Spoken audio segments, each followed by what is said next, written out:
So for the Blue Economy and Finance Forum, we're really looking to have a catalytic moment for the ocean space. So we know that SDG 14 is the most underfunded of all the SDGs, and we're looking for a moment where we come together and create movement in that space. So creating innovative partnerships and unlocking new innovative sources of capital, whether that's debt to nature swaps or blue bonds, blended finance facilities, or other new sources that really can help us invest in the oceans in a different way. So we move from very extractive economies in the ocean to more regenerative and more sustainable models.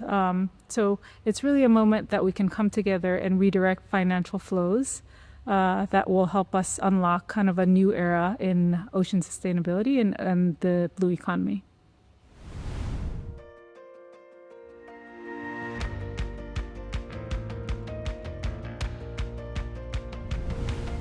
I think speeding up the transition and achieving the funding gap for SDG 14 requires that we learn from the lessons in the green space.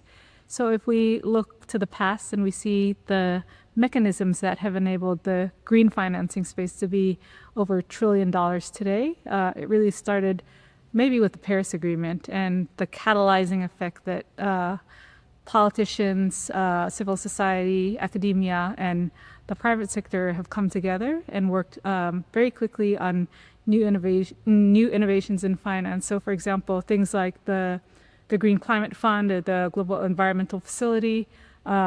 If we do that in the blue space, that will help catalyze movement in the blue sector. We also see things like sustainability focused bonds that have emerged in the green climate space. We can look to do similar things like that in the blue space. We've seen that there are funds like the Global Fund for Coral Reefs that have came up in the recent past, but these are small and they are a little bit fragmented. So we need players to come together to really think about how we can grow them to be larger and more coherent, so they build upon each other. We also see a lot of innovation in the carbon markets, for example, in the green space. How can we utilize those mechanisms to catalyze blue carbon? So whether it's mangroves or salt marshes or seagrass, there's definitely a lot that the ocean does for the climate space, and we need to make sure that the tools are developed so we can capitalize on those. So really learning some lessons from the green space, making it fit for purpose for the ocean environment, and then working together to make sure that we deliver quickly.